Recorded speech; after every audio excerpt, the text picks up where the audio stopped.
Okay, the Village Council of the Village of Martins Edition is now in session. It is July 17th at 7:30. Um, the first item on our agenda today is, first we have to announce the council positions that were chosen on the 1st of July. The council. Sure. I'm going to watch a little bit of this. Okay.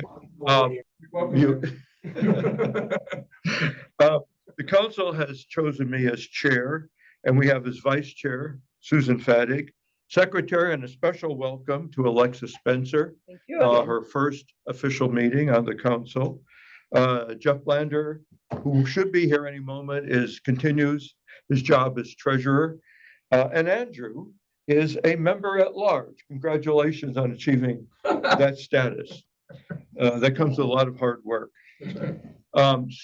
Continuing, we have an update on what's been going on at both the county and state level on the various housing initiatives that are essentially changing the zoning and the number of residences at one lot. And there's a lot of action going on there. And Michelle Rosenfeld is our special counsel, who is a specialist in that area. So Michelle, why don't you take that? Sure. Well, thank you very much. And I'll start with the state legislation, which really closed with the end of the 2025 legislative session. First of all, with Ron Bolt was very effective in working with some state representatives in getting a technical amendment approved, which codifies and clarifies that local municipalities retain jurisdiction to regulate certain building dimensions, height, setbacks, those kinds of things for projects that have as many as 4 units. Beyond that, it reverts to the county zoning standards. But there had been ambiguity on that point, and so we were able to achieve certainty, at least for developments that include up to 3 lots. There also had been a significant housing bill that had been introduced at the request of the governor that would have really dramatically changed how residential projects were reviewed and approved, and would have had the effect of severely limiting a lot of municipal authority, not just municipalities, but cities and towns and counties. It was a very, very broadly written bill. Ultimately, it went nowhere. It did not get through either the House or the Senate, but we do expect it to resurface in some form in the upcoming legislative session. So we'll keep our eyes open for that and keep you updated. But until the General Assembly reconvenes, things are going to be quiet for the next several months. On the county front, things have been quite busy. The county has, as you know, been considering zoning text amendment 2502, which is the Workforce Housing Now initiative. And essentially what it allows is single family residential lots in the R40, R60, R90, and R200 zones to be redeveloped with duplex, triplex, townhouse, and apartment units. There are limits on how much density you can get based on how much lot coverage you can have. But beyond that, and the height restrictions are 40 feet rather than the typical 35. There have been a number of public hearings. There's been pretty significant community opposition, and the municipalities were very vocal about issues that were of concern to them. And those included, most specifically, concerns about consolidation of lots, the ability to combine lots, which would allow for greater density and massing than if you were simply to redevelop lots as individual properties, because you lose those side yard setbacks. They were also very concerned about a planning board recommendation that these projects could move forward with just administrative planning staff review, as opposed to a full-blown planning board hearing. And there also was concern over a proposal that came out of the one of the Planning, Housing and Parks Committee members that corner lots be included as eligible for redevelopment under the workforce housing now. The county council is actually going to take this up on Tuesday, and the current status, the PHP committee recommended against including corner lots, which was, assuming the council goes along with that, is a significant point in our favor. The committee also recommended that the planning board site plan level of review be retained, that these not go through an administrative level, staff level review. The lot consolidation issue has sort of been set aside for the moment. Councilmember Friedson, who initially had represented that consolidation either would not have been allowed or was not possible, at this point has recommended a zoning text amendment. I'm sorry, a subdivision regulation amendment that would limit the ability to consolidate lots to a maximum of 3 lots. Now, that is a pretty significant change from the way the bill was represented initially. Because it is being introduced on Tuesday, it needs to go through its own separate county council hearing, PHP committee work session, and finally a vote. So that will not be acted on until the fall. A number of municipalities were very concerned over the fact that, over the possibility that the zoning would change in July, and the subdivision limitation, if any, would not be adopted until the fall, leaving this window of time where developers could theoretically at least consolidate 3, 4, 5 lots. And so the unexpectedly today, with the release of the staff report, Councilmember Friedman is recommending that the effective date of the zoning amendment be November 1st, to make sure that there's not that window of opportunity between the adoption of the first and the adoption of the second, which was a significant was a significant recognition of concerns that had been raised by a number of the municipalities.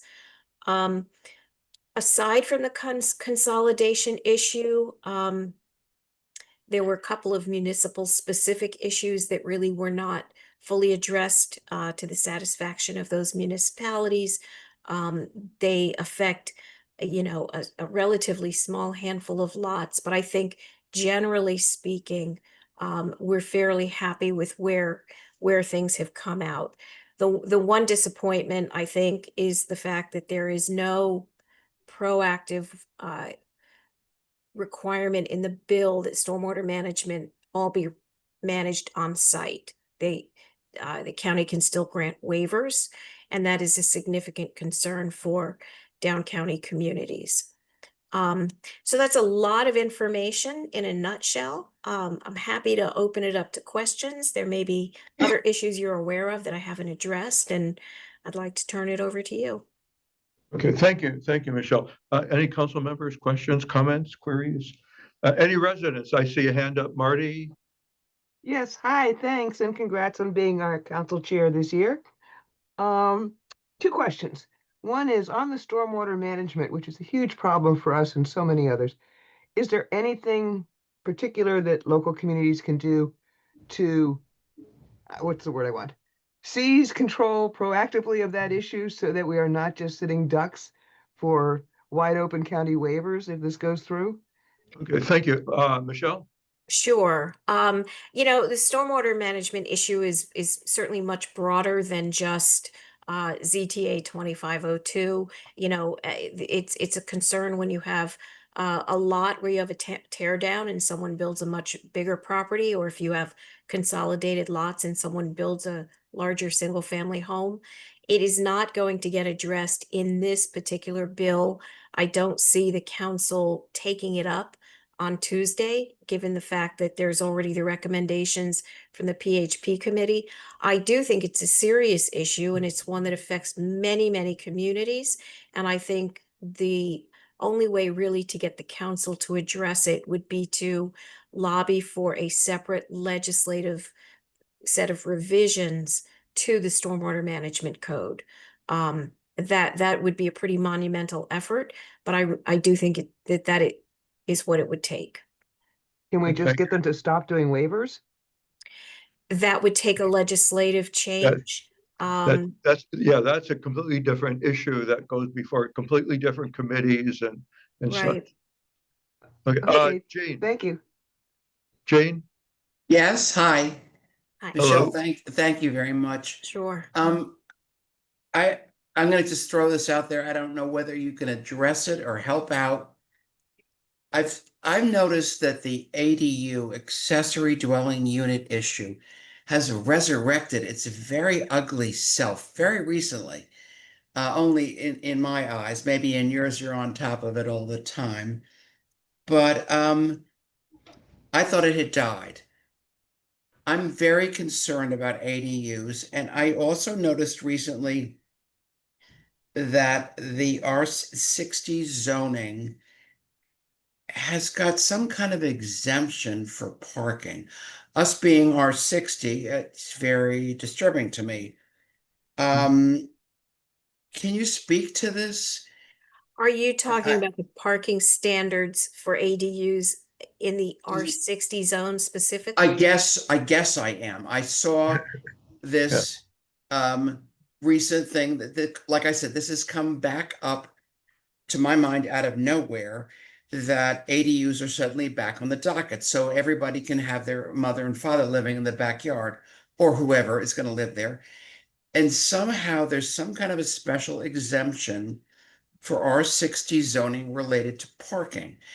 And for me, I can't think of anything that is more impactful for us or debilitating than doing something with our parking that says you can park wherever you want, because we can't even park as it is right now.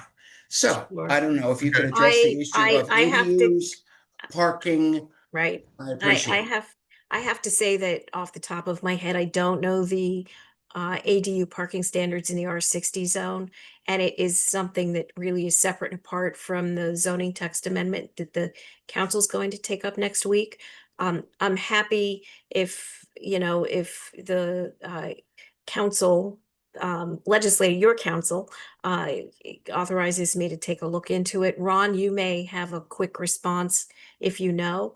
Yes. I'm afraid I can't answer that for you right now. Ron, go Okay, ahead. thank you, Michelle. Yeah, so ADUs are back on the docket because Yes. the state General Assembly passed a law saying you have to treat ADUs like other detached buildings. They have to be afforded the same setbacks as sheds and detached garages. So if you impose a 5-foot setback for a shed, you've got to give the ADU the same 5-foot setback. You can't be stricter. And so we're going to have to take a look at our code and adjust things accordingly, because we do have stricter setbacks for ADUs. We don't have to do that until October of 2026.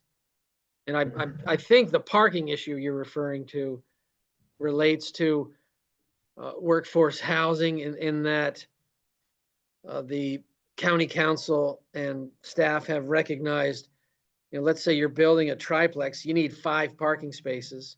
That's really hard to do in the R60. So the recommendation from staff includes a parking waiver process for the R60 and R40 zones, just for those 2 zones.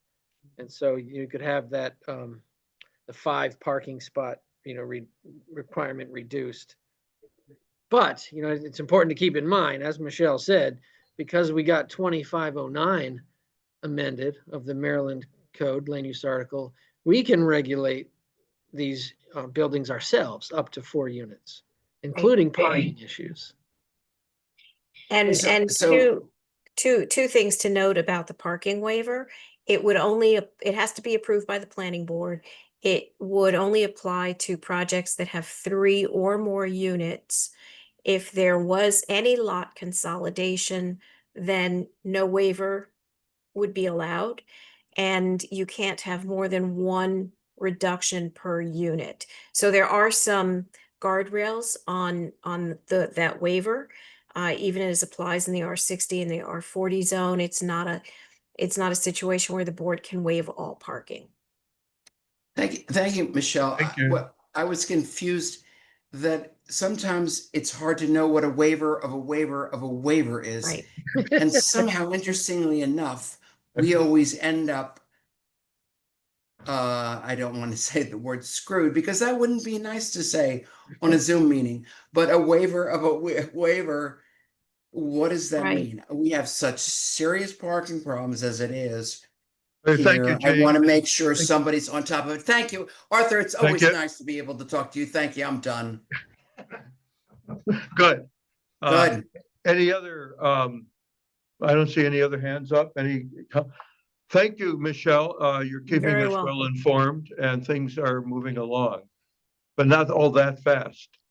Well, I do expect the ZTA will be adopted this Tuesday, but we will have the summer to coordinate on how we want to approach the council with respect to the subdivision regulation and the consolidation issue. Good. So you'll Thank be you. hearing from me. Thank you. Thank you. Good. Weather. We have our weatherman here and it's been hot and humid today. And it will continue hot and humid through Sunday with a chance of thunderstorms each afternoon and evening. But then that's it for a while. Would you believe it's going to be like come Monday, because the humidity is going to go way down. And there's going to be plenty of blue sky and sunshine and a nice refreshing breeze. And we haven't seen that around here for a long time. Good. So I've got good news weather-wise tonight.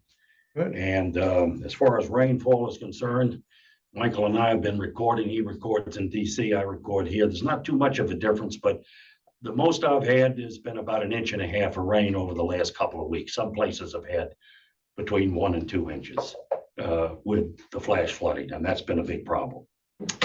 So Thank you. that's it.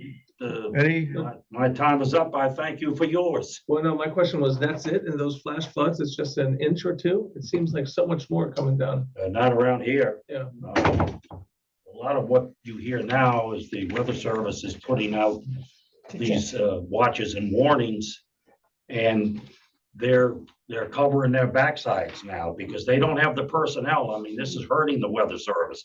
So a lot of this is going to develop into a cry wolf syndrome. Don't get me started on that. yeah, My time is up. okay. We're going to be back, David, for Yeah, we will be coming up shortly, okay. right after we hear comments. And welcome, Alexa. It's a pleasure to have you with us. Okay, thank you, Keith. Moving on, time to hear residents' comments, and I want to make one brief comment of my own before that. One of the things we keep hearing from my fellow council members in the annual village surveys and comments that people go on for too long in their comments from the residents. And it reminded me that Abraham Lincoln in his Gettysburg Address took about 2 minutes to give that address. So I suggest that unless you have something more momentous or more eloquent, you keep your remarks confined to 2 minutes or less. We don't have a stopwatch, but as Jean had just seen, I will be encouraging people to end their remarks after about 1 minute or 2. So try to summarize, be concise. And that was under 2 minutes. So any comments now from residents? I don't see any hands up. All that was for vain, in vain. Stunned them into silence. Or you intimidated them, I intimidated everybody. Larry, not to be intimidated. Larry, unmute and please, let's hear what you have to say. Yeah, okay, so first I'd like to obviously welcome Alexa to the council, and Andrew, congratulations on your reelection. Thank you. Who's that preacher guy with the black, coat on there. Yeah. Okay. Larry, I'm, Um, thank you. I appreciate that. Just because he carries that black book around with him doesn't mean he's a preacher, but go ahead, Larry. So, I wanted to get some clarity on things about, the how call for volunteers and election, committees, selection, other committees, things, how that was planned out. You know, it's my understanding that, there's no meeting next month. September is the first, the next meeting that's coming up. And by that time, you're going to need the election committee fully formed because, in October, I think that if you look at the timeline, they have to, that election committee has to have a prepared document 6 months before election day, which means they've got to have it before you in the October meeting. And I don't quite understand. Now, geez, I'm trying to say this some other way. Why, Okay, Larry, can we respond? well, let me finish. My point is, I'm just curious. This happens again and again and again.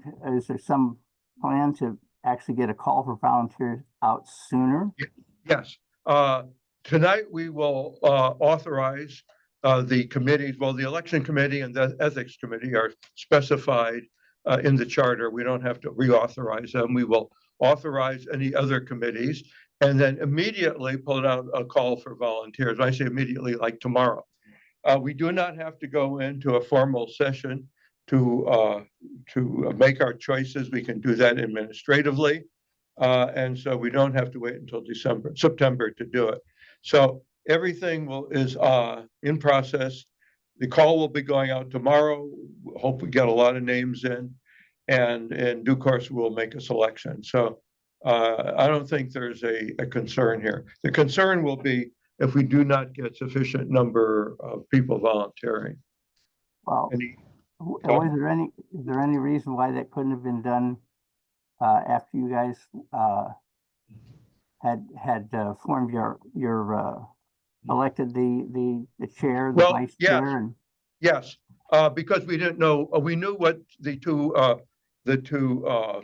legally required committees are, but we don't know the others. The others have to be authorized or reauthorized. So that's the reason why.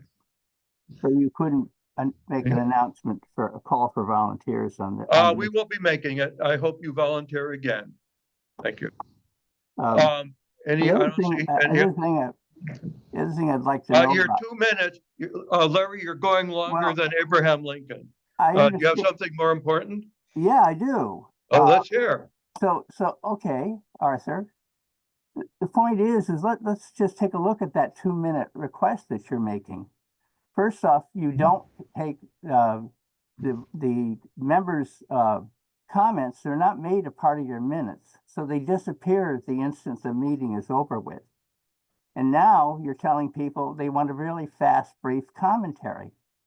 And there's so many other ways that you're cutting down on the involvement of the community in what the activities here. So maybe a little more patience. Efficiency is not everything, Arthur. Larry, I take your point. Okay, so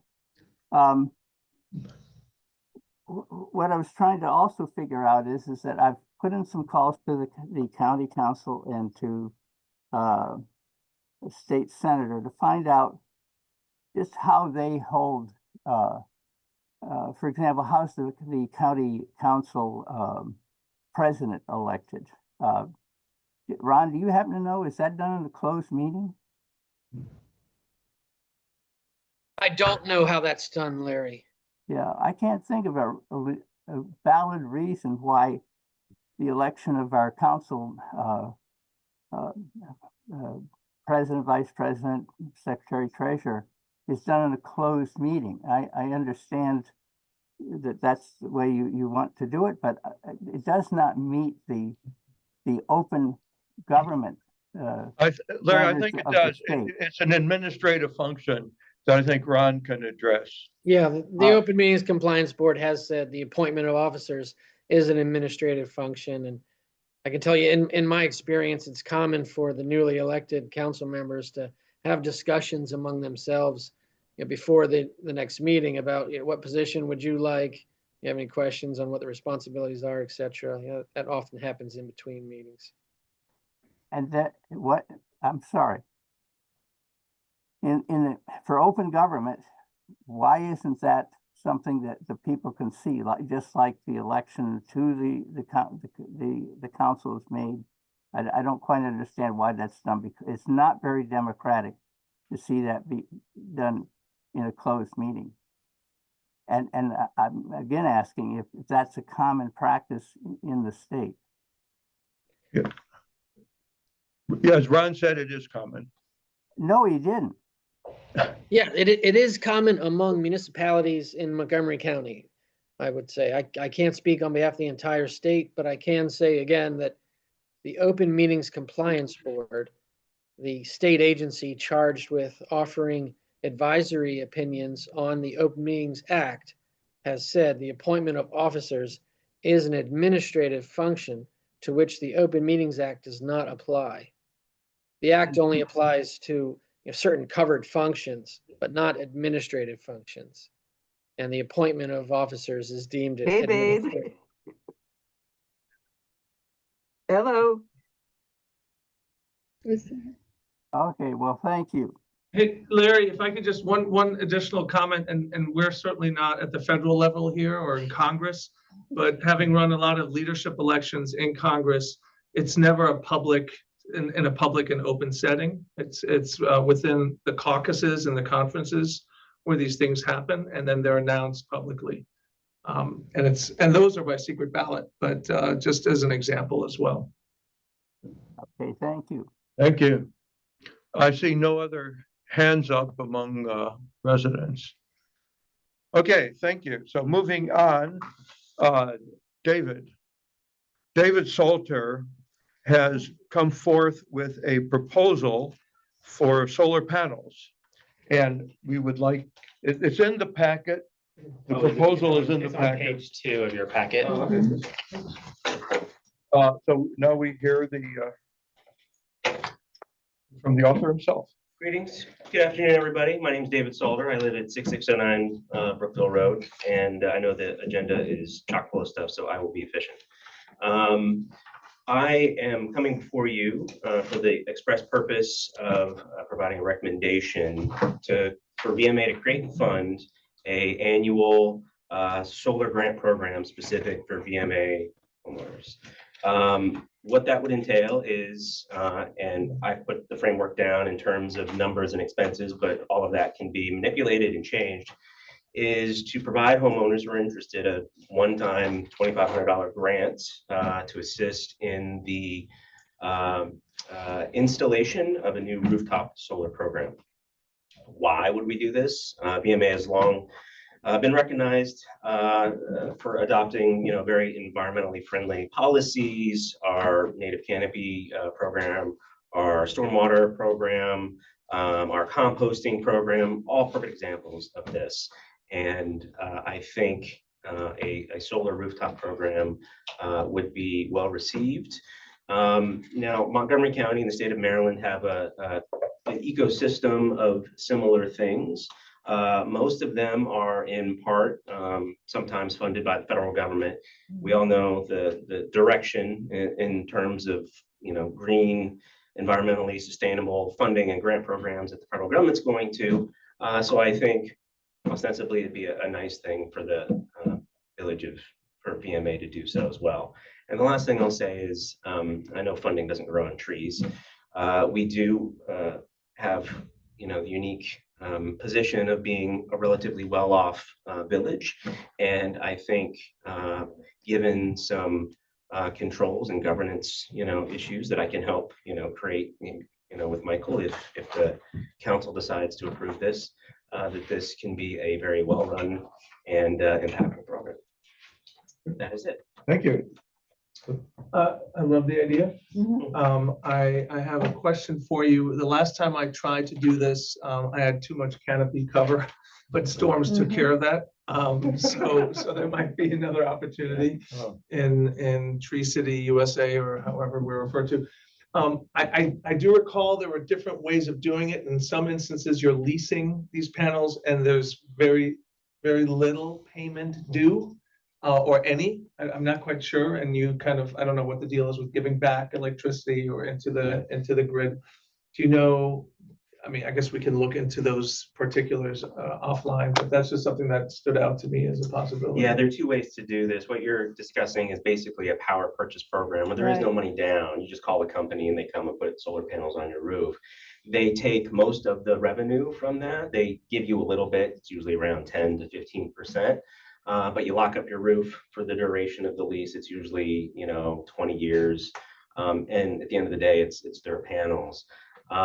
Solar panels, the cost of which have plummeted over the past 5 years. And so economically, it actually makes a lot of sense for people to just buy them and have them themselves. I limited it here to a minimum size of a 2 kilowatt system, but most people, if they go out and have this done, get somewhere in the 5 to 7 kilowatt size system, which for most average homes in the United States covers anywhere from 75% to 100% of their annual electrical usage. It varies. In the summer, they use more. In the winter, they use less. So there is that. We wouldn't pay for the lease program. There would be no money, Right. And how much does that cost? The up to 5 kilowatt. So the 5 kilowatt systems range in price from $20,000 to $30,000. Now, there are state and local incentives that really reduce, but take the feds out of it, that reduce it by anywhere from 30 to 35%. So that's substantial. We add in an additional $2,500. So this would be like roughly 10%. Roughly 10% of the average size. If you get the, okay. And the lease, by the way, just as an aside, if you were to sell your home, the new homeowner would be stuck with that lease? It complicates home sales quite a bit because the lease is with the owner, and new owners typically, they're a little reluctant to pick up a lease of equipment on their roofs that they don't own, right? So it does tend to complicate the actual transactions if it's a lease thing. If you own it, then it just transacts in your house. I would like to point out, actually behind you, so the VMA, all rooftops in VMA are not created equally. Solar panels, solar systems want to point south because that's where the bulk of the sun comes from. So homes in the northern side, you'll see homes point basically the roofs left to right. So typically, I have seen some solar arrays on homes up here, but it would probably work best for homes that have south or approximately southern exposure. We also run into the issue that you had before the storm is we have a lot of rooftops that are covered by trees, which is great. We love being a canopy covered community, and that's perfectly fine. So of the 300 plus households in the community, I would expect maybe 25 to 30% over the course of a decade to probably be interested in something like this. Probably no more. How would we decide who would be a beneficiary of the grant? So the grant applications, my recommendation is that they would be received and adjudicated on a rolling basis, first come from first serve. And then what happens? So the way I've set it up here is we would do approximately 8 per year. We would do funding for that. And if you're number 9 for the year, then you just get in line first for the next year, assuming that funding is done. So you might have to wait a year to get it, but it's on a revolving basis. Are the county programs income-based? I think there's some correlation between income and availability, and you're not contemplating any sort of. No, it's just no income restrictions. The only restrictions that I recommend is once you've applied for and received the $2,500 grant, your home is forever, off the ledger. If somebody buys your house 20 years later and wants to do it again, sorry. And it's a one-time only thing. So if you invest $20,000 in, you can't repeatedly, apply year after year until you get your $20,000 back. Okay. That's a good idea. Where, Sorry. David, where'd you come up with this idea? Or did somebody promoting or? No, where- my wife and I have always been kind of sustainability minded, and I've actually worked with prior HOAs in other states, very large ones that had kind of similar programs. It seemed to work out really well. So I've seen it in action. And it works. So you've been at homeowner association that had these kinds of things, and they were good, they were liked, desired, Yeah. okay. And I know there's clearly legal differentiation between us being a village and an HOA, but I think that it'd be a great program. Right, okay. regardless. Any other? Sorry. It is okay. Yeah, please. First of all, thank you so much. This is great. I just had a couple thoughts. I think we need to just research it a bit. I want to separate two things, the financial side from the environmental side. And I thought where Andrew was going, but it was a little bit different, was the impact of perhaps the folks whose trees did not go down during a storm Yeah. and may want to start cutting the canopy. And so I just want to, for us to perhaps consider that as a tree city, how might this impact all of a sudden houses wanting to take down the canopy to have this, and what would that mean? So I just want to put that out there. I'm not Okay. saying that's good, bad, or indifferent, but just something to see where others that have had this type of a program, has it impacted their canopy? That was one. And then the second is more just the financial side. And again, knowing you'll see a financial report coming out for the year, we had almost $900,000 in net income, which is great. Next year, it'll probably go way down because we don't have ARPA. But if we were to just look at perhaps that 20–30% that we're talking about, give or take, this is probably about $250,000, maybe a bit more if everyone took advantage of it. So just want to kind of take a little bit of a look of also what state and county might be providing in terms of subsidies already, and what is it that we might provide that might be more of the building code and other pieces that would enable a program like this to happen, so that it becomes easier for those who want to do it, if that makes sense. Yeah. One of the things when you first came out with this idea, we had never had anyone else suggest anything like this. And what I would like to suggest to my fellow council members, that perhaps in this year's survey, we put a question in about what do you think about that? To see what the overall comment and desirability might be from the community's point of view. Since you're the first, this is the first time we've heard a proposal of this kind. It hasn't been suggested at any other time. I'd like to get a community response to it before moving further. Maybe just. I'm sorry. I was going to say, I don't want to put Ron on the spot, but I'm just wondering, is there anything in our code currently that would prohibit anyone from putting up solar panels at this point? Or for No. subsidizing? Not that I'm aware of. I wouldn't expect there to be such a prohibition, but I can look at that. I was just curious if it would. Right. Yeah. I think just adding another layer, having worked in the industry a little bit, just for awareness sake, that the majority of these solar panels are Chinese made. And Yeah, with they're the cheapest. with that from the Xinjiang region, with that come a lot of issues as well. I mean, that's why they're cheap.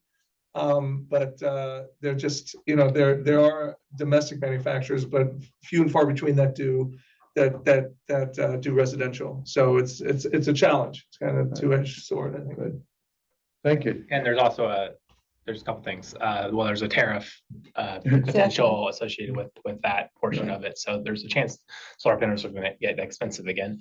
And then, yeah, I was going to ask Ron, there's nothing prohibiting us from doing some sort of subsidy program like we've done for other things, correct, Ron? Okay. This is like Yeah, so the general rule is public funds have to be spent for public purposes, legitimate government purposes. Yeah. And I think an environmental stewardship program would be a permissible government endeavor. Okay. Hammering out the rules for the grant, what might be where we have to consider certain things, sort of like Susan intimated. Is this going to be need-based or Right. first come, first served with a limit? Right, And how right. does the council figure in as residents? I mean, I don't have $20,000 lying around, so I'm not gonna be first on the list, but, that's another thing we need to And look at this as would well. stack on top of other incentive programs that are from the county or state or federal levels, Yeah. correct? Correct, so both Montgomery County and the state of Maryland have a varying ecosystem, and it varies from year to year depending on funding. But they do have programs in place that homeowners can also leverage. I'm just thinking about the administration of this as far as, issuing, refunds to people. I mean, if it's only 8 a year that we're capping this at, then that's really not a big administrative burden from my perspective. So I'm all for it. Alexa, you had anything? You did? No. Yeah, I'm done. Okay. Do I see, Larry, is that a new hand up? Yeah, that's a new hand. Uh, If you're going to, you have to have battery storage if you're gonna run solar properly. So, and that comes with some pretty toxic, fierce, fire risks on those batteries. So you're gonna have, my suggestion is because of our close density and what that can do to neighbors, because that stuff, once it permeates the adjoining soil, buildings, surfaces, etc., is a toxic concern. So that means you're gonna have to take a look at your codes to protect against that. Thank you, Larry. David, is it battery issue? Is that an issue as far as you know? Very few people actually do batteries backup because it's very expensive. I read something, it's about 2 years old at the time that, fewer than 6 or 7% of people who do solar systems do batteries. Maryland has a very well-developed net metering program. So you put solar panels on your house, and during the day when the sun is shining, your meter basically runs backwards. You get credit for the power, and at night, you take power. So there's definitely no requirement to have, backup battery storage with a solar array on your roof. Okay, thank you. Thank you very much. Thanks for the idea. Thanks, guys. Yeah, thank you. Good. Moving on. We talked a moment earlier about our committees. We have 2 committees that are, well, all our appointed committees, not the statutory ones, come to an end at the end of the fiscal year, June 30th. And they either have to be reauthorized or they come to their end. So we have 2 committees in that status: the Anti-Semitism Committee and the Water Committee. And the question is, what do we do about them? First, let's go through them sequentially. Anti-Semitism. Do you have any suggestions? Yeah, I mean, look, I don't think things have gotten any better. I think there continues to be a need for education, and this latest task force has been very proactive. I think they've done a great job in putting out emails to the community and trying to put together events. So from my point of view, as someone who pushed to actually create this particular task force, I would love to see it reconstituted for another year. Okay. Those are my thoughts. Any comments, discussions? I personally think that we haven't seen a lot of actual, we haven't seen a report, for one thing, from the committee in either of its years. I think that it is a laudable cause, but I don't think that this particular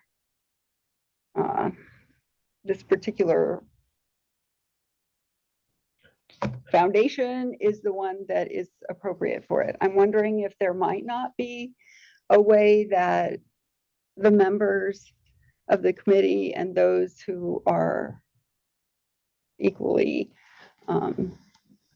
interested in promoting certain events or whatever could do so on both of our listservs. as an alternative. Because I think we went further than any other of the jurisdictions with regard to the initial anti-Semitism proposal. I think that the committee has done all that they frankly can do. I think, there just is a limit to how much you can accomplish through a governmental organization like this. So I personally would prefer to see it sunsetted. I'm happy to say something. First of all, I respect that opinion, Susan, and I know that there's been some comments over time about, why this particular when there are others, but I do want to highlight a very traumatic event within the community that happened, as we know, in DC, where a young couple was gunned down not far from here, and it created shockwaves, like really incredible. I can't even begin to describe. And so I think given that and knowing and having been in touch with Andrew and probably others have with other sections within Chevy Chase and the communities being shaken, I support the idea of another year. Of just not only that, but tensions and fear really is a very palpable thing right now. And I think that I'd rather see it. I'd rather err on the side of seeing it go on another year, and maybe we ask them for a report and perhaps ways that, the learnings and things like that. I think it would be a good thing rather than to end it knowing that with the communities, there's a lot of fear and apprehension. Any other comments? I don't know what they have accomplished this. So the mission of this task force was to at least host or organize one event. It's on page 6 if you Okay. want to see the goals. Yeah, the goals. It's to create and provide awareness on the issue through a singular event. I think even beyond what they've done with sending out emails or having Michael facilitate that, and just helping the community learn about the issue itself, the concerns that our Jewish neighbors and residents have, as a community that I think, like few others, in recent years has been singled out and has felt threatened and has been at the has suffered loss of life because of its because of the religion, its religious affiliation. So the current task force, and I'm not suggesting that they're all going to volunteer to, if this task force gets reconstituted, that they're all going to volunteer to do this again. But I've really seen how energized and committed they have been. It's a struggle, as we've seen even with the community engagement committee, to get residents engaged, whether it's a movie, ice skating, or what have you. And I know we've had limited participation at our task force meetings. And to me, that just means we need to work harder to make folks understand how the community feels and what we're going through. I get your point. I understand your point, Susan.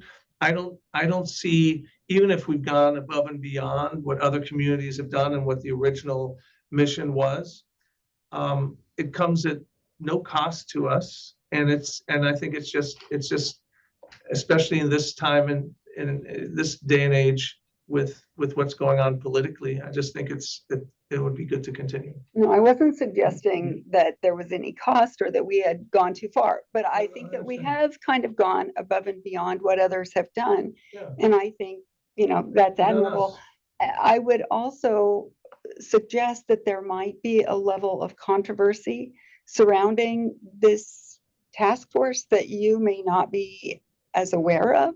Okay, people have spoken up. People have Concern. spoken about the impropriety of the village inserting itself into issues that can be controversial, although anti-Semitism shouldn't be, just because of the nature of international politics. It has served as a wedge somewhat. Okay. And I think we've given it 2 years. It was never meant to be a permanent committee. I think it's had a good run, and I again support. So can I just, one Go ahead. other, just No, one go quick for it. remark, I completely agree that the issue has been politicized. Mhm. But that's not, I think we need to look beyond that, because the goal, and I think the conversations that have occurred and the commitment of these politics has never been discussed during these task force meetings. And just because there are entities that are trying to politicize the issue to their advantage politically and otherwise, to me, that's not an argument to stop. And I think when we say we went above and beyond, it sounds like we're checking the box, and I don't think this is an issue where we can check the box. I think it's probably become worse since we've started with this task force 2 years ago. But one thing I would suggest, as I think it was suggested with the solar panel proposal, is that perhaps normatively within the next survey, why don't we perhaps have a question, not necessarily just targeting the anti-Semitism task force, but maybe in general committees task force, and that way we get some feedback, because yeah. And then- Yeah, I mean, I don't want this task force to create anti-Semitism in the village. You know, I mean, that's not the point. And people that have issues with it, I'm really curious what those are. I Well, think let these me are hear- folks I have perhaps that are not one issue. subjected to discrimination. One issue is why anti-Semitism and not anti-18 other things. And it seems, and this is my view from the beginning, is that it focused on attacks on Jews and not attacks on anybody else. And so the question is, why them, not, why these folks, not those folks? And so that's been a concern of mine from the beginning. And I think the answer to that, I don't have the statistics here with me, the answer to that was that this community has been singled out like no other community. Well, I think Yeah. I think that's, these are all good points, but I think hearkening back to the reason why this was stood up was there was a resolution at the county level.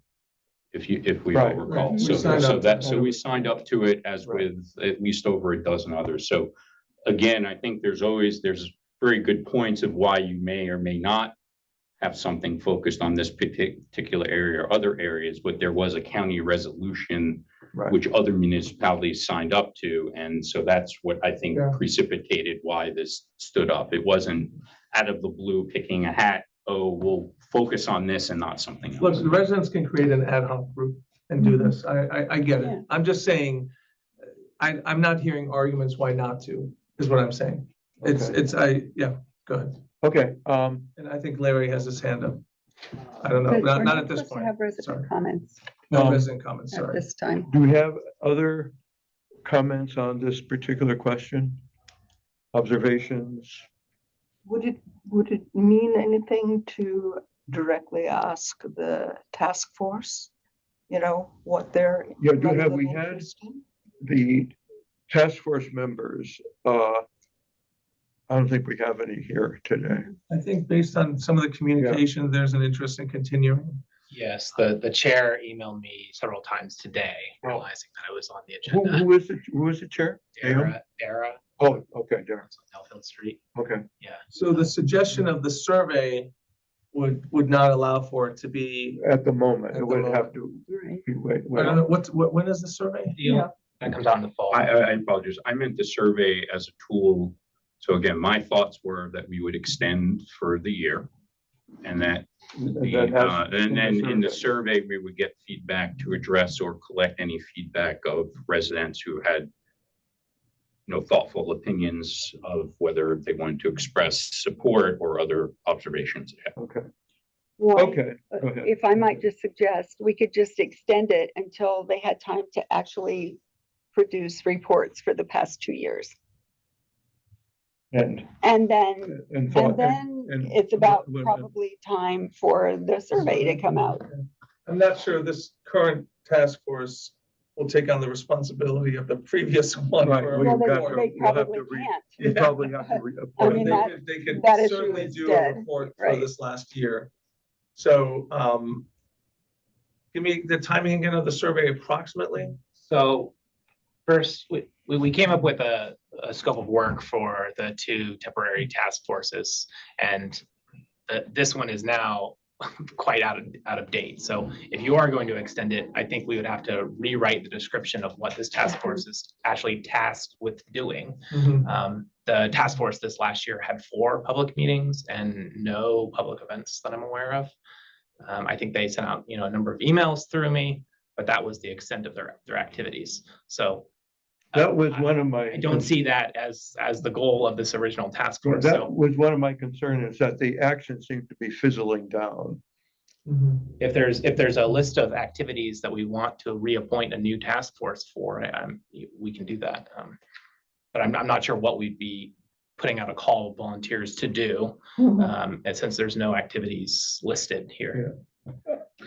I do want to just clarify, there was an end of year report for the task force in its first year, because I was a Right. co-chair with you and I remember reviewing it and drafting it. I just pulled it up. So there was a report. Okay, good. Perhaps there is one for this year that still needs to be Yeah. finalized, but I remember that we did issue a report. And that's where the request came from the first year chair to extend it for another year as well. That was that same conversation.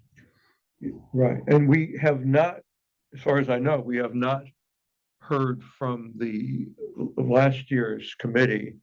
They have not put forth their own proposal to continue with a schedule of work and activities and things. that Other they- than emails today saying that they would like to, present something to the council or would like to be extended from the council chair, not from the entire task force.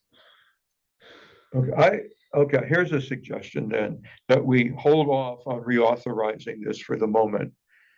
We hear from the last chair, hear what they have to say. Do we want to wait until we get results from the survey of what residents think? You're screwing up your mouth. Excuse me. That's I'm trying to that's read signals. so from there. inappropriate of me. I apologize. Oh. But that's better than other things I've been accused of in meetings. Okay. Um, You're which not were rolling. not really obscene, so don't be alarmed. They were just. Probably you said that she was screwing up. Her face, her Well, face. yeah, he was suggesting that I was expressing. I was trying to dismay read, or I was concern. trying to read. And I think my dismay or concern would be that we would extend this indefinitely until we could get a report and then decide whether to So reconstitute it. But at that point, volunteers. So Hello? It's what- already, So what, I don't get, what is So- the implication of what you so just we've said? all, the term has already ended. Yes, Those volunteers are no longer technically on the right. task force. We would have to reappoint new people and determine what the term would be for, and presumably an indefinite term or a shorter term than a year until they could complete a report. Well, but we need terms of reference. And then, yeah, we do. We need, So my A lot. suggestion is, I believe, I believe we have a compromise, or at least we're heading towards a final decision point. Here's my 2 cents on it. We don't have a meeting scheduled for August. correct. I would suggest perhaps, and, the task force are a little bit different from the committees, statutory or what have you. So we could say, for example, and again, I don't know, but we could say we are extending the task force through September to complete their report. If they've, assuming that they are Do we need a report? Well, Yeah, it well, sounds yeah, like. it's- it's part of their- Okay. Yeah, it's part of their function, Okay. yes. It's reasonable. Yeah. And so perhaps the report could be shared by the September meeting. And then what we could do is take up at that meeting, Mhm. whether or not we extend for the year. Good. Does that make I sense? like Does that. it mean that there will be a call for volunteers? Not including- until September. But again, it's not a statutory committee, so I think it's okay Yeah, to we've done committees in the that. middle of the do year. that, right? Yeah, Okay, I mean, I thought of that in just simply to find out if people are interested, right, yeah, you know. if there are Okay. new people or any- I like Does that make sense? And Yeah. I mean, Andrew can also Yeah. reach out informally to those who are currently sitting. Would they be interested in upping up again? And then we'll know if there's also a quorum. Yeah. Good. And would they be interested in attending council meetings? Because I think you've provided their reports Yeah, at I a think number of early meetings. on They may have been, but then it kind of scheduling wise, they weren't able to. Yeah. Okay, so Okay, do we just wanna, do we just move, someone moves for this to be, put that into words. yeah, exactly. Motion. A motion to extend the task force until the September council meeting for review by the council at that point, whether to extend it through the fiscal year. Good. Do we have I'm moving. And a request that a report be submitted by a certain date. Request, oh my God, the lawyers on the phone. And a request, trying to get that out of the way. As per the terms of reference of the task force. As for the mission of the task force. Good. You move that? Second? I'll second. Second? All Okay, in favor, I'll go say for aye. that. All right, okay, got that We one. got I'm, four I'm, ayes. I'm gonna say no. Okay, you want to say no? Okay, Because Yeah. good. That's You how still, it yeah, goes. I, I'm sticking to it. okay. Okay, so the next one is the water committee. And the water committee is in the middle of stuff. They're knee deep. There is the engineering contractor has produced a preliminary report, is working on a final report. And then they have to take that final report. So I will move that we continue the water committee. Is there For what- anyone, Hmm. not forever, for this For what coming, term? for this coming year? I would say until they complete their task, which is written in mission on page 4, Right. which is just to issue a report. Right, okay, That was, And isn't that due September? it I was think actually. I think the draft, well, yeah, the draft, the current schedule is the draft report will be delivered in September, and then they want to finalize and present that to the council at some point after that. Good. Okay. So is it then to extend it through the end of the through their, year, or when the report is, when the report? Through the report. Through the report, and then we take action, because I thought I heard them saying that they wanted to continue on once there is Right. a selection For- and, yeah. for so further activities. for further- That's We what I. could keep them in business. At this point, it's unclear what those further activities would be, Yeah. because they're gonna come up with different proposals, and whether we're ready to act on any of those or some of those is unclear at this point. Okay. So you think it would be wise to have them deliver the report, see what that says, and then move on from there, either a new committee, new functions, new goals, Depending on the report. depending on the report. Okay, that makes sense. That makes sense. Okay. Then we have to make another motion. Okay, I will move that the water committee be reconstituted until their final report, which is expected, but not possibly not actually delivered, until their final report. I second. Which, Whoops. well, What? excuse me, aren't we gonna put some sort of date reference I'm in down. that, Which we expect to be, which, Which we expect No to be later than October. by the end of the year, yeah. the end of the End year? of the year, October. We don't know. well, they're gonna have to get the engineer's report, they're gonna have to, more work for If the, it's not there at the end of the year, we can revisit. right, But- the end, I'd say the end of the Enough year, time, hopefully. end of the calendar I year. second. Okay, good, All in all right, favor? okay, Unanimous. great. Hallelujah. Moving on, I think we're up to the manager's report. We made it. The easy-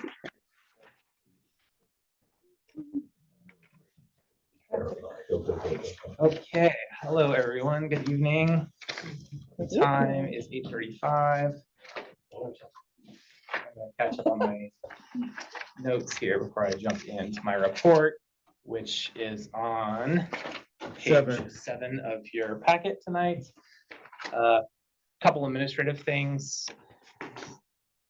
All the council members have been sworn in to serve this year, FY '26. And one continuing member for the Ethics Committee has also been sworn in. You'll remember that they serve staggering terms. One serves 2 years in order to Provide continuity. thank you, yes. So we will be posting the call for volunteers for the 3 committees. But the ethics would just be for those 2 positions. And then as well as the water task force, and everyone does need to resubmit to serve for that. And then I will hold off on the on the anti-Semitism awareness until we have the September meeting and you all have a discussion with them present. I think that's appropriate. So that sounds good. The council will not hold a meeting in August, as was mentioned earlier. Instead, we'll hold our next meeting on September 18th. So mark your calendars. The annual call for volunteers will go out tomorrow. A movie choice survey will also go out tomorrow for the August 31st summer movie night. We've experimented with these in the past, and that we have found that PG-13 movies do the best, kind of the blockbuster where some adults might be interested as well as children. So I think Barbie and Top Gun were the 2 best hits of my 2 or 3 years here. I forget now. So think about what movie you would like to see. And then August is a slow month, but I did note down here our staff members and contractors vacation schedules for the month of August. I will be hiking on the 6th, so I will be out of cell service. And then project updates. These are the big ones. The Brookville sidewalk.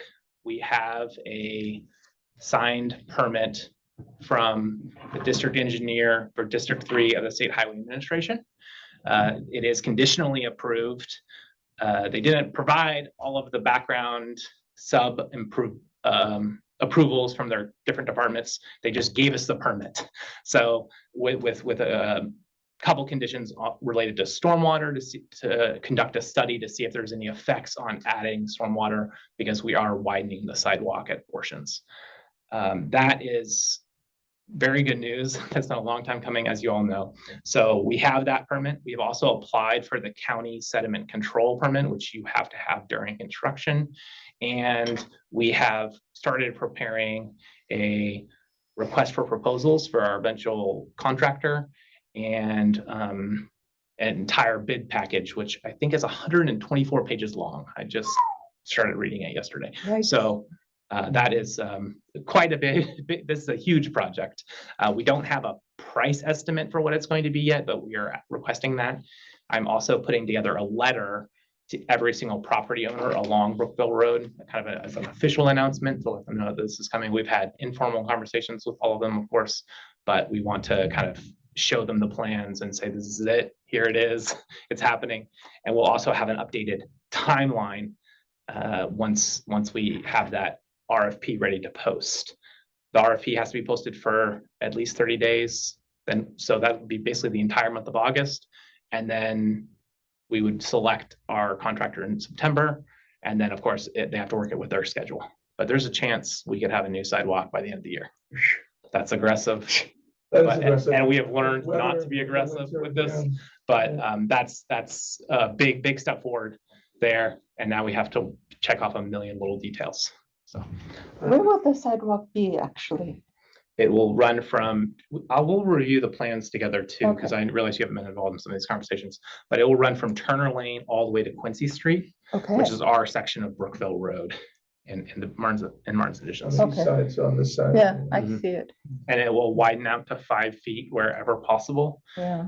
They did approve 5 different waivers to go below 5 feet at specific points to get around fences and retaining walls and those types of things. So they just, we thought they were going to push back on each of those, but instead they just seem to have approved all of them. So we're kind of relieved.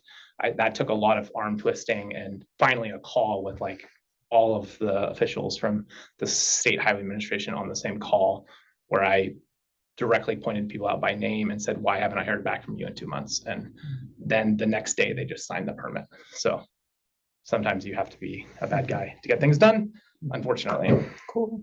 That's Brookville sidewalk. The village website is ready to go live. I have shared a preview link with the council members, and it will go live tomorrow.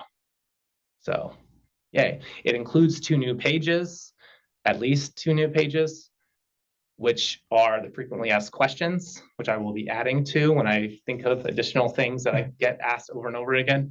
But the frequent ones about what do I do if my recycling's missed, or what happens if you know, there's an illegally parked car in front of a fire hydrant, what do I do? All of those types of things. So we'll have our template answers kind of there. So any of you can send those out if you hear those frequently asked questions as well, or just point them to that website. There will also be a new website for every single construction project that requires a village permit, including the site plans will just be posted right there on the website. So you don't need to schedule time with me to come review the hard copy plans. You can just go to the website and click on the address and you'll see the plans that I have. That is a great new feature of our website. It's also very simplified. If you go to our website today, you will see that it's very, very sloppy. The charter is in 3 different places. There's hyperlinks that don't work. We have simplified it. There's a new navigation system, and there's only 4 tabs at the top. So you'll see all of it tomorrow, but it's good, much streamlined. We're excited about that. And then I know we've talked briefly, and the treasurer's report is coming up, but the audit will be happening again. So that's kind of what we're gearing up for. I talked to the auditor, and we'll be starting that in September, and that'll give us a full 2 months to complete the audit report. The 2 recommendations from last year's audit report, it was a clean report again, of course, but there were 2 recommendations. One was to make sure we allocated all of the ARPA funds we have. As of the beginning of this month, there was $3,000 left in ARPA money that we had not spent. So by the end of this month, we will have spent that. It's paying for our trash bill right now. So that's going to be completed. And the other thing was to close a CD that had just been automatically renewing over the allotted $250,000 insured amount. So we have closed that, and we just put it in the checking account. So that's taken care of. Both those comments are taken care of from the last year's audit report. And lastly, the construction point, we have 3 additional permits that I'm about to issue. They're all for small projects, decks, and in one case an addition at 3408 Turner Lane, 3500 Turner Lane, and 7221 at Delafield Street. We've noticed a lot of things happening on Turner Lane. The speed humps might have started off a chain reaction of projects, but we have quite a few decks and things happening on Turner Lane. We've also gotten a request to add a second dog waste bag to Turner Lane. There's already one on Turner Lane, and there's not some on other streets, so that seems a little aggressive, but that's a request that is out there, and you might be hearing more about that from a resident. And there's also today there was a handicapped reserved parking signs popped up. I'm not sure when they were installed or who installed them, but after doing some research and with Ron's help, thank you, Ron, we found out that there is I knew this part, there's a state website that if someone's disabled in a wheelchair, they can request a reserved parking, and the state issues it. Even though it's our street, we own the street, the state just approves reserved parking spaces, and they install it. Besides for the one exception, which is Baltimore City and Baltimore County, that has created their own reserved parking spots for disabled people. The rest of the state is just the state government that's doing it. So we don't have any control over that. It wasn't us that did it, but signs popped up, and I know some residents were caught by surprise with that. Yeah, so I heard from a resident concerned that neither they nor we as a council village were notified, and not happy with the signage because it's right outside of their home. I guess it's across from the home of the intended, and so 2 things. One is, first of all, the signs are pointing in the wrong direction. Yes. The arrows are not pointing in between here and here. They're like all the way down Turner and all the way to Brookville. You cannot park based on these signs. So they just have to be reversed. Yeah. Is that right? Yes. Yeah, Yes. okay, I'm not geometrically And then the defined. question was, it's a permit for only folks that are in wheelchairs? Is that what you just said? I'm not sure the exact requirements of the Okay. state law or their process, but the law that Ron sent me referenced people in wheelchairs. Okay. I'm not sure what their check is on the disabled status or how they verify those things, Because but that's pretty extreme, because obviously you can have a handicap sign, not in being in a wheelchair, or being, Right. you know, so they're it's different. gonna be like obviously. dogs on airplanes. Different Everyone has a levels. reserved parking space. Yeah. Yeah. Okay, well, I think that's not over. I think that resident is not happy. I've also heard just on the speed bumps, those folks that have come to accept them are wondering why there were yellow stripes instead of white as the rest of the village. That's kind of a consistency matter, so I think you're gonna hear more requests for that to be Yeah. changed to I white. didn't get a good answer from the contractor of why they went with that shade of yellow versus. Are they the ones that did the others in the village? The engineer is, I think the subcontractors knew, that's the, we worked with the subcontractor that actually installed them. But they were, yeah, and they talked to me about the shape of the lines, because there's parking on one side of the street and the cars tend to drive, so they went with the 3 stripes versus the kind of normal arrow. Yeah. So they talked to me about that portion of it, but they didn't talk to me about the color portion of it. So I Yeah. didn't get a clear answer. Okay. If it's that big of a deal, we could come back and repaint them at a later date. I don't Yeah, want I to, I think- don't want to promise that right now. Yeah, I mean, that's what I'm hearing. I think people are worried, it's just, Yeah. you know, like, I think the signs, the handicap signs, even the dog waste bags and those stripes, people are worried about kind of the appeal of the street. It's just. Curb you know, appeal. Yeah, I understand change is hard and it's just hard. Change is every time there's hard. an issue like this, there's, half the people are against it and half the people love it. So it's kind of splitting least, hairs. yeah. Okay. The one other thing I wanted to mention that came up today is we have scheduled the removal of a very old growth oak tree at 3416 Bradley Lane. This tree has dropped several big limbs over the last couple of years. We've tried to treat it and cure it, and the arborist has finally recommended that we take it down. We have scheduled that to be come down on July 29th. That will require closing 2 village streets for the entire day of July 29th, Melville and Bradley Lane. The Wow. dead end of Bradley Lane, cars will not be able to get in or out all day. This is going to be a huge project. This is going to take them over 10 hours to It's a take down this big tree. tree. It might be the biggest tree in the village. I'm not sure. about Bradley and Melville, right? there, Right, that corner? yeah, on the corner. that, right by Susan's house. Yeah. So Across the street. just an FYI, there will be more Yeah. announcements coming out by that, and I'll be posting signs and flyers for all the people at the dead end of Bradley. Yeah. And that concludes my report. I was gonna say, I don't know about branches, but like the tree here, the bark, it's amazing. Yeah, It just the- sheds with all like the it's- thunderstorms, that's Yeah. something Keith didn't mention, but with all the thunderstorms, the trees are definitely experiencing. And our arborist has told me that he's backed up taking trees off of houses right now. So he's very, very busy. Yeah. So there's a lot of cosmetic things that come up every month and people want me to Yeah. trim such and such tree. We're just delaying all those Yeah. cosmetic things. We just had a big one come down our backyard, just 2 days ago. There is no parking scheduled for tomorrow, so I'm gonna give you some signs before you leave. Okay, oh, okay. And that concludes my report. Yes, The traffic studies. yes, is that the next thing on the agenda? Item, yeah. Yes, so after last month's report where we decided to delay, the council decided to delay curb extensions on Shepherd and Cummings, the conclusion was that we kind of wanted some more data. So I went ahead and spoke with my engineer about that, and he put together a proposal to do a week-long traffic study. It's my recommendation that we do this, but that we delay it. Just because we know traffic patterns in the summer are a little odd, and school's not in session, a lot of people are gone. And there's construction. And there's on Cummings. construction on Cummings in Rollingwood. I think it's a gas line or something that's being Oh, right. replaced in Rollingwood. So there's a lot of construction trucks on Cummings, not only because of the houses that are being constructed there, but also because of the work that's being done in So this September. street. So I think maybe waiting until after that, but we could go ahead and get a vote of approval for this if you all were so inclined. That is on. You had a page question, 11. Susan, about it? Well, I guess my question would be, I don't recall voting that to authorize a new study or to require a new study.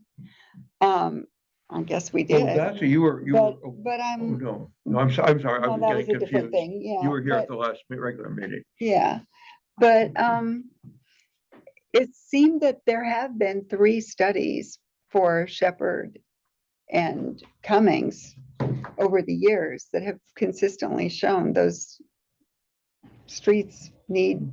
Am I Help. misremembering last month's kind of directive from I you mean, all? maybe we, No, didn't what vote on the, it, but I don't yeah, what remember that. happened was that we were proposing the cutouts right? and there was a good deal of resident comment on it. Oh, yeah, there was a negative lot of comment. resident negative And comment. so but- I think we agreed to step back and do the traffic study. Whether it's a study versus a consultation, Which, you but know, I do remember this. I do recall that we did authorize it. I think I remember expressing a little bit of just the idea of not in my mind, it wasn't a full study. It was some, again, like a consultation-esque. So maybe we need to define it a bit. I think the concerns expressed last time were there are so many speed bumps on these streets. What is a bump out gonna add? Would it actually reduce? Would it reduce parking? Would it? that was going to take away a parking space. And too. parking, That yeah. was one of the issues. I mean, I think that was the concern. I'm just That repeating was what the the concern concern. was. That's Yeah, true. yeah, yeah. The recommendation before you on page 11 includes both a traffic study, but also point 4 there on page 11, providing recommendations for traffic calming measures and detailed drawings of those recommendations. So this is kind of the follow-up of that conversation. I took last month's conversation as we're delaying building anything, Yeah. and instead we're going to study it and come back with, maybe an official recommendation and maybe the engineer can come in here and present something to you all. So that's what I had him draft up, and he's happy to do that. And he gave a sum of $7,000 to study both of those streets and provide those updated recommendations. Yeah. If you all don't want to do this and. No, I think we that's need okay too. to answer people's questions. Well, I think these 2 streets are definitely very different from the Turner Lane situation, Yeah. where we didn't have a study at all, and people were quite riled about that, and perhaps Mm. appropriately so. But in this case, we do have a lot of data, and I just don't want it to keep being pushed back. It's been, what, Years. 4 several years, I think, Yeah. since 21? Right. So, yeah, if we can keep it moving. So last And- month you all voted to not do the curb extensions. So Well- that's the only reason I'm stepping back, So my 2 cents on this is, it's very time bound. It's within 2 to 3 weeks. I think the fee is also it's a fixed fee of about $7,000. And given the concerns, and I think there were actually very legitimate points of, will this actually change? And I thought there were some very compelling resident comments that added questions we could not answer. And so I think this will get closer to that, at least if we're going to go forward. I think those residents should Yeah, and I deserve agree. some I answers. agree. So I propose go forward with this and on your proposed time frame, and then let's get it done. So Arthur moves. Is there a second? I'll second on that time frame. Okay, thank you. All in favor, say aye. Mhm. Aye. Thank you. Okay, moving on. I think that's it. Do we have any resident comments? Actually, we still have the minutes to approve. Oh, we have to And we approve them. Oh, and Jeff gets to do Oh, his treasurer's report. report. Because That That'll wasn't, be short. is that on here? It's on page 16. Oh, I'm sorry, we I'll do have it. second. Approve the minutes. All in favor, say aye. Aye. Aye. On the shadow. Who moved? On the shadow. chair. Andrew, I Treasurer report. seconded. I moved. Great. Treasurer report. This is actually the unofficial annual accounting of our finances. There'll be the full audit, which Michael had mentioned, that we're going to start that process. So really, in short order, we have a net income of almost $900,000, which is pretty good. That's about over $700,000 more than we budgeted. And again, as Ron could probably attest, or almost anyone, if you look at not only adjacent sections, but just nearby municipalities, that ain't bad. And so we're in very good financial shape, but putting in perspective, I know I've said this a number of times, that well over 80% of that was due to ARPA and the interest rates. And given that we're going to expect economic downturn most likely, and then we're not going to have ARPA, and it's possible the interest rates may also shift, that essentially we'll get back to a much more steady state where we'll probably be within plus or minus of about $100,000, still in the black. But again, any shifts, and we could dip a little bit below, but if you look at our reserves, I mean, we're in good shape for at least the next 5, perhaps 10 years in that case. But with that said, we still have to be, the last point I'll make is, I mean, we still have to take a conservative, I think, and very cautious approach, which I really applaud for example, on the solar panel piece. But, you know, again, if you look at that, if you were to just do the math, if you were to give that out without any criteria of who actually needs the grant, you know, again, that could be well over $250,000. And I'm not necessarily sure that that's something that we could absorb, you know, feeling good about that without knowing what some of the, you know, bigger macro or economic impacts might be over the next couple of years. So there you go. I'll add the Brookville sidewalk is going to be a significant portion, and that's going to come out of our capital reserves budget that we have set aside for capital projects. You talked about roughly, as Clark Azar. We don't have, I don't have a number. I don't want to speculate, but it's going to be big. It's going to be, it's going to be my biggest check. 1.5 to 2, probably, right? That seems high to me, but I hope. I don't want to speculate. Yeah, it'll be my biggest check I've ever written in my life. So we've had 1.5 million on the books for a while for walkability streets, others. So that isn't, that is not out of the, so if it's within that or less than the 1.5. Yeah, it's there. Yes, Yeah. that's right. That's why we have a capital. And the solar panel project did recommend a cap. So cap. only 80 a year. So yeah. I think to address that exact concern that we wouldn't be putting solar panels on everyone's houses all at once. Yeah, I don't think that was what was. Okay, I sent an email to everybody with like 15 years of our annual reports. Thank you for that. You can trash it if you wish. I occasionally go back to check on something, a question that comes up. But you're a wealth of knowledge, Arthur. Yeah, so I would suggest we keep it in our sharing it. archives or whatever. Yeah. Okay, anything else? Ron, you can go home, I think. Thanks, Ron. Good night. Thank you. Take your tie off at home. Any resident comments from those who are, Elizabeth Goldberg, please. Hello, everybody. Good evening and welcome to the new council, and congratulations. I wish you a productive and enjoyable work year ahead of you. This is a committee question. I actually sent you all the question earlier today, and I did get a reply from Art, but I still need clarification. The question is, at the last council meeting of your last fiscal year in June, the election committee report included some recommendations going forward based on, how would you say, learning or understanding or improvements, whatever that took place during the year. And so there was an attempt to codify those and organize them and put them forward so that the process can be improved even more than it is already, which is quite good in my opinion. But anyway, the issue is, Art said, as I asked what was going to happen with those recommendations that we had said we'd be willing to discuss, would be interested in discussing those with you at the next meeting. His answer was basically that's, since there are no longer any appointed committees, that would be that the newly constituted election committee would have to take that up to decide whether to go forward with it or not. But that information was presented to the council. And so I mean, the thing is, I think it's the process issue.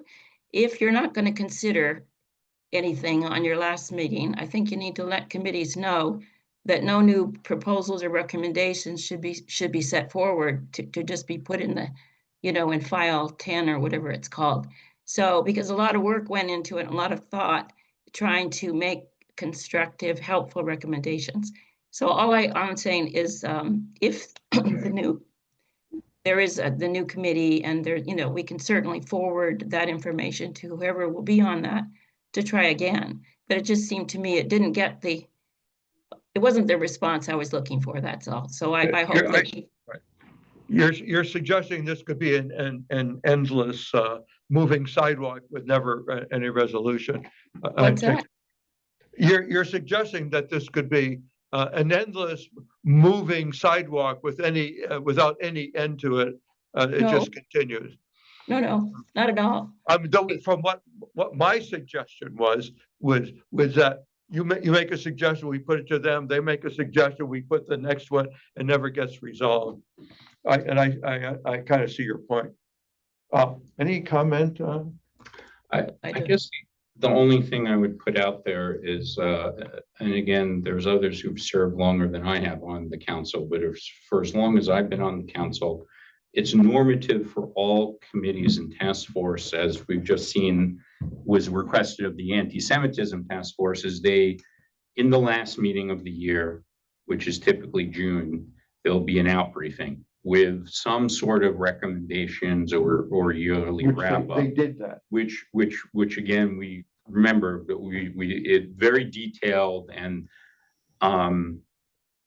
again, excellent and very thoughtful. When it comes to the idea, especially the statutory committee of the election committee, I have not seen the idea that in any recommendations that have been done at the end of the year, that the council has then voted upon them in the June meeting. It is typically recommendations that are set forth for that next committee to take up. So I don't see any process flaw here. Maybe there's a miscommunication that we can in our next training that we do. But again, I don't think there was any singling or pointing out, because all committees presented something. Some had some recommendations, others had presented data of what they had done. But especially for the election committee, I don't ever recall the idea that there is a recommendation in the end of the year and then the council votes upon that. It's typically recommendations that are set forth for the next committee to take up under that new cycle. So I just want to point that out. I don't think anyone is saying, Elizabeth, and to the committee, your work is being ignored. In fact, I think we were all incredibly impressed with the level of detail that you set forth that sets up a very straightforward pathway for the next committee to take up and perhaps, send to us for the next vote, is my understanding. Susan, do you have any comment? No, I think that Okay. sums it up. I think that's the usual process. I did want to mention the timeline. This was mentioned earlier as well. We're typical, we're on schedule. We issue the call for volunteers in July. We normally have to twist some arms to get some people. We even extend the deadline sometimes a couple weeks to get additional people to volunteer for the different committees. And then we try to get all the committees up and running in early September to hold their first meetings, to figure out what their plan is for the year. The election plan doesn't get recommended to the council until the December meeting. So you have several months once you get going to get to the December meeting, which is the election plan. And now we've actually separated it out. So the election plan is a separate document from the election schedule. So hopefully we can get closer and closer to an evergreen election plan, and the election schedule is really the only document that needs to be edited. So you have several months to edit that document and then kick off, and that's still 6 months before the election in May. So that's the schedule. We're on schedule, and the call for volunteers will go out tomorrow. Yeah. Okay. Thank you. It wasn't that I was saying that you had to make a vote on it in your June meeting, but my question is how those recommendations get transferred to the new fiscal year for consideration. right? That's what it is, so that it just doesn't become an artifact that's filed away in the final report, but that if it's something that you know has some merit, that it gets reviewed somehow at some level, that's all, and then, you know, maybe taken up. So that was it. Otherwise, I said we would have, if it had been possible, would have submitted it earlier in the year so that it might have been, you know, actually had time for some discussion during the meeting. And in the end, there wasn't, you know, that wasn't possible. And now we're in this interlude, so it's not possible now either. That was just the question. It's really a process question to in the event that recommendations are made for improvements to.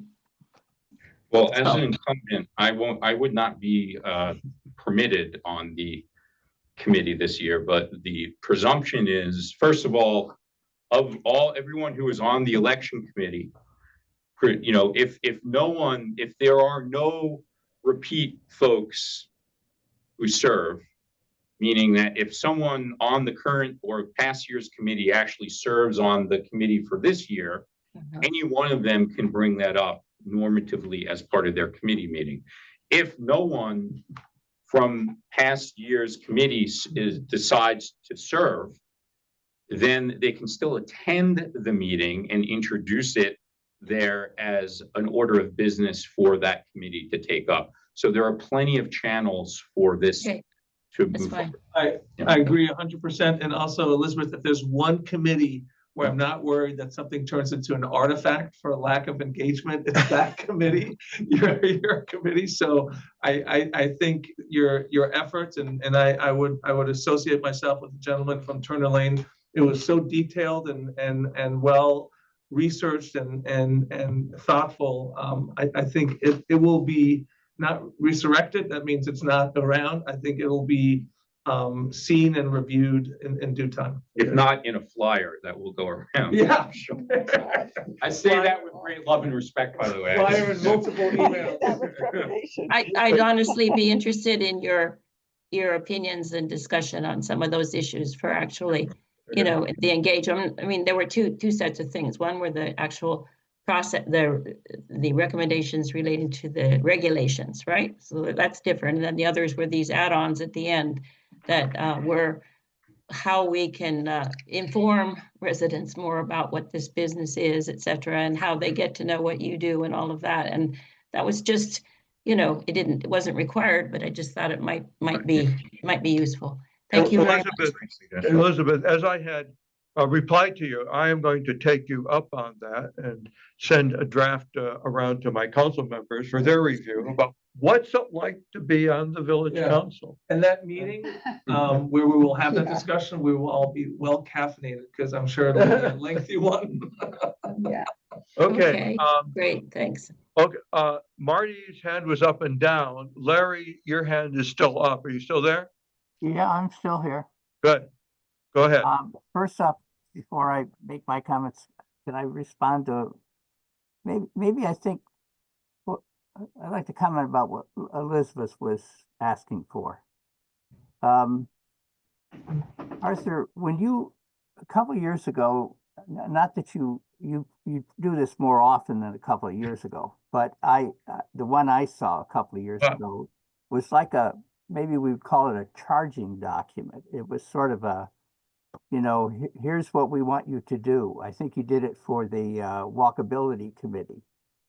What do you call that?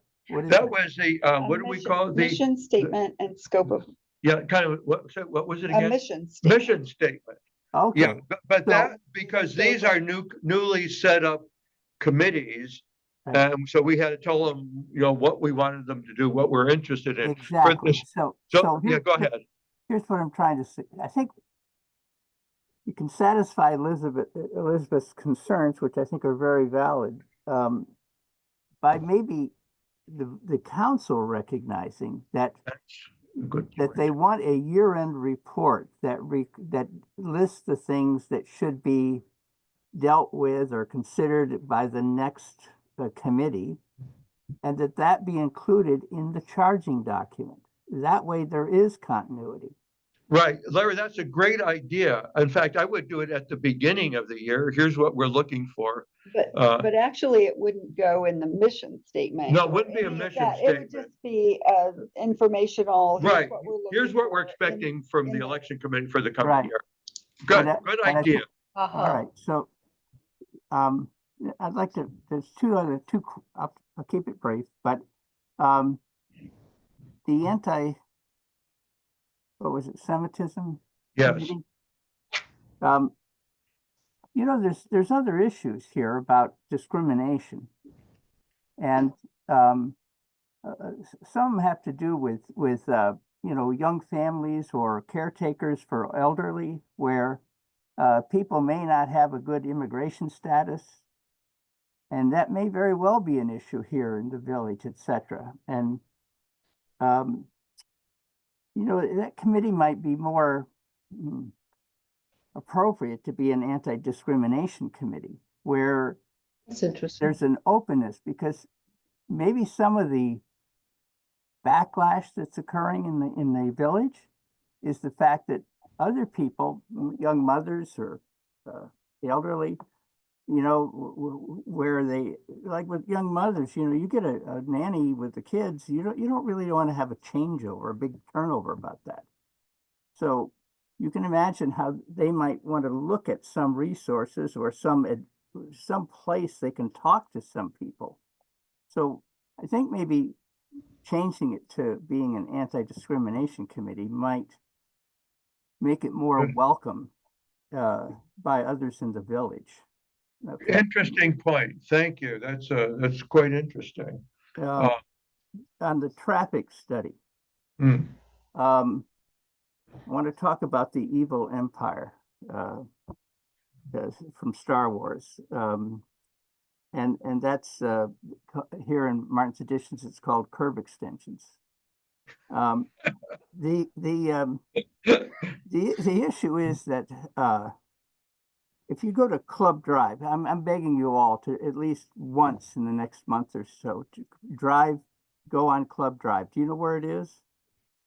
No. Yes, it's on the way to the library, but may I suggest, Larry, this is Susan, may I suggest that that is not the best example of curb extensions? Those Well- are really quite rudimentary and barely functional. And you will find much better examples in the district and elsewhere in Maryland. And Michael and I might be able to give you a list of some better Well, ones. yeah, it would be useful I to see think giving a list would be very helpful, because I went over to the Station 7. I talked to the drivers. They Yeah. absolutely hate those I bet, yeah. And the points they had is that number one, the yellow extension, the things that come up like posts. The stanchions or whatever, yeah. Well, they're broken, they're bent, Forward. or they're not visible.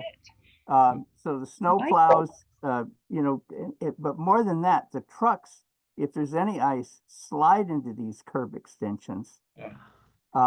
They don't, if they have to pull some help from Station 6 over on Bradley, they can't get the trucks in there.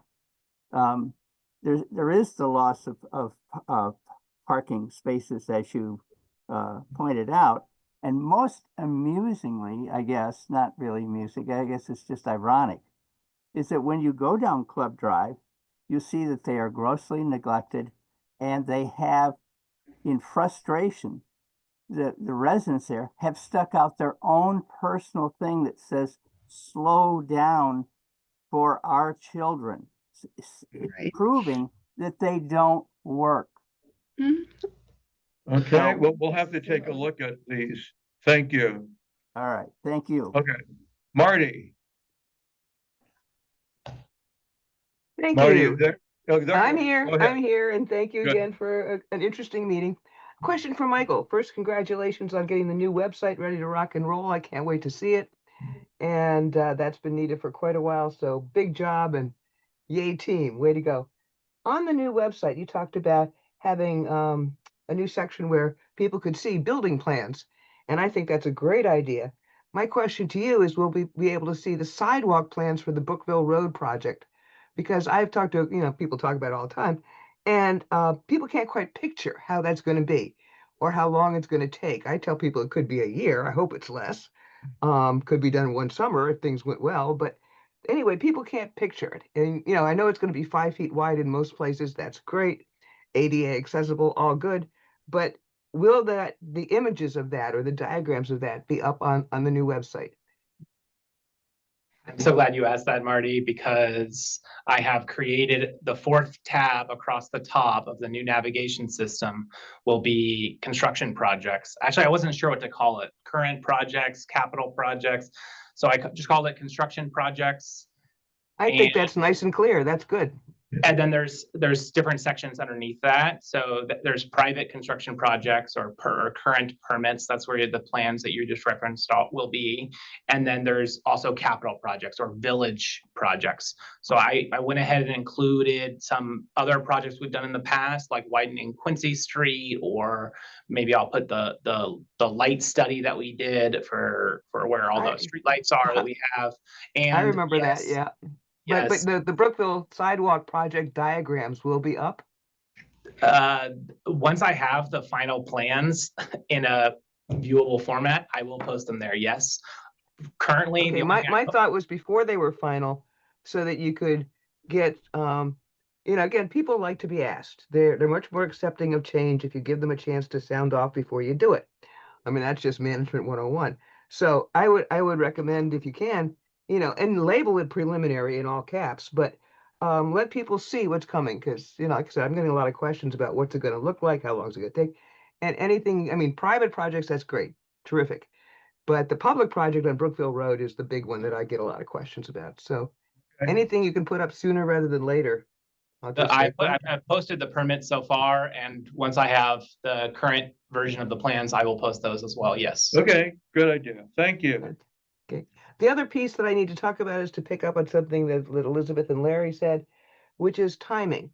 One of the things that I know the election committee said in the June report, our final report, is that it would be really helpful to next year's committee to have the documents that we suggested in that attachment about, the job description for the council and things like that. To have the brochure we described and the job description. I know, Arthur, thank you for picking up on that. But to have those to use for the election committee when we begin to put out the notices about, hey, run for the council. Because the committee, as you know, we're ethically, by our own rules, required not to solicit any individuals to run for the council. We can only put out general community notices to all eligible residents. And it would be really helpful to have the final versions of those two documents, the brochure and the council job description, before we start doing that process, which is fairly early. And of course, we do need to have that committee set up by early September, because they have to put together the entire schedule for the election for next year, which that has to be at the council meeting in October, which means the committee needs to do it in September. So thank you for moving quickly to appoint election committee members, because they really have a legal timeline that they need to be in gear by September. And we don't want to crunch them by giving them only a short time to do their job. I mean, but they're volunteers. You got to give people time. So the sooner you do that, the better. Thank you. Thank you. I move to adjourn. Okay, second. No more questions from the residents? No hands up. And we have a Joe. move to adjourn. We have a second to Second. adjourn. All in favor? Aye. Aye.